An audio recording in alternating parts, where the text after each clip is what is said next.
कार्यक्रम म्हणजे सर्वांसाठी एक पर्वणी म्हणावे लागेल, पर्वणी। आणि आजचा हा आगळा वेगळा कार्यक्रम म्हटलं की खूप आनंद होतो आणि तो झाला पाहिजे। परंतु हा कार्यक्रम घडवून आणण्यासाठी ज्यांनी काही विशेष प्रयत्न केलेले असतात, ज्यांनी परमिशन दिलेली असते, खरं तर पहिल्यांदा सुरुवातीला त्यांचे आभार मानणं हे अत्यंत गरजेचं असतं। कारण त्यांनी परमिशन दिली आणि कार्यक्रम घडून आणला, म्हणून तुम्हाला वेगवेगळ्या कार्यक्रमाच्या संदर्भात ज्ञानदानाचं कार्य हे तुमच्यापर्यंत पोहोचत असतं। म्हणून सर्वात प्रथमतः मी आपणा सर्वांना विनंती करेल की असे माझे परमस्नेही आदरणीय मुरकुटे सर, गोडसे सर, आपल्या शाळेचे मुख्याध्यापक सन्माननीय सातपुते सर,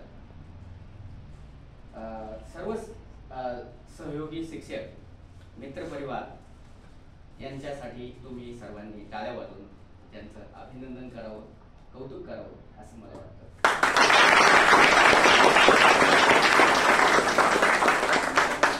माझ्या मुलखात नांदतो ऐश्वर्याचा राजा, माझ्या मुलखात नांदतो ऐश्वर्याचा राजा। विद्यालयातील विद्यार्थ्यात ज्यांनी घडविल्या ज्ञानाच्या बागा, ज्यांनी घडविल्या ज्ञानाच्या बागा।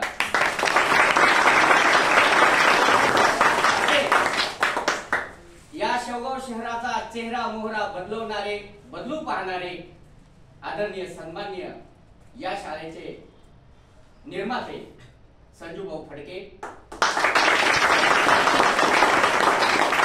त्यांचं नाव या ठिकाणी मला आवर्जून घ्यावंच वाटतं। कारण मी छोटा असताना कॉलेजला शिकत असताना माझं शिक्षण शेवगाव मध्ये झालं। सरांनी माझा उल्लेख केला आणि मला आनंद वाटला की या ठिकाणी आल्यानंतर मला कल्पना नव्हती की सर माझे मित्र या ठिकाणी शाळेमध्ये आहेत। परंतु त्यांनी परिचय देताना आणखी एक दुसरे सर माझे कॉलेजला आम्ही सोबत होतो आणि मग या ठिकाणी घडत असताना आमची जडणघडण होत असताना, ज्ञान घेत असताना मी छोटा असताना संजू भाऊला जाता येताना पाहायचो आणि त्यांचा प्रसन्न चेहरा पाहून आम्हाला काही या ठिकाणी विचार सुचायचे, त्यांच्याकडून आम्हाला प्रेरणा मिळायची। परंतु आज प्रत्यक्षात या ठिकाणी भाऊंनी ही उभा केलेलं जे काही शैक्षणिक संकुल आहे यामध्ये तुम्ही ज्ञान घेता आणि हे पाहून मला खूप आनंद वाटत आहे। खूप आनंद वाटतो की माझं भाग्य समजतो मी आणि मला कल्पनाही नव्हती। परंतु या ठिकाणी आल्यानंतर सरांचे स्वभाव, सरांच्या ऑफिस मध्ये बसलो, चर्चा केली, खूप मला अतिशय सर आनंद वाटला।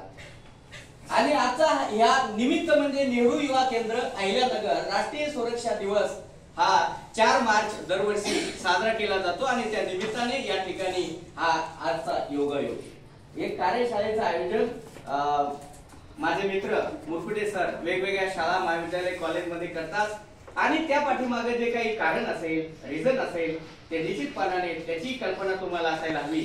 म्हणून मी तुम्हाला या ठिकाणी सांगू इच्छितो की या माध्यमातून राष्ट्रीय सुरक्षा, आपल्याला कल्पना असेल की राष्ट्र म्हणजे काय, आपण शिकतो शाळेमध्ये, बरोबर आहे की नाही?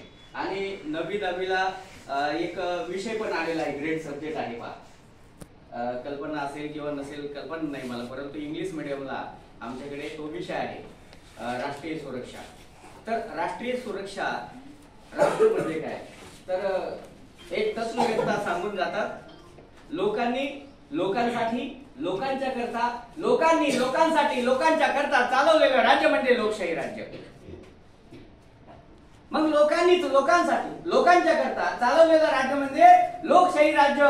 आणि मग असं आपली भारतातील लोकशाही ही जगातील सर्वात श्रेष्ठ लोकशाही आहे।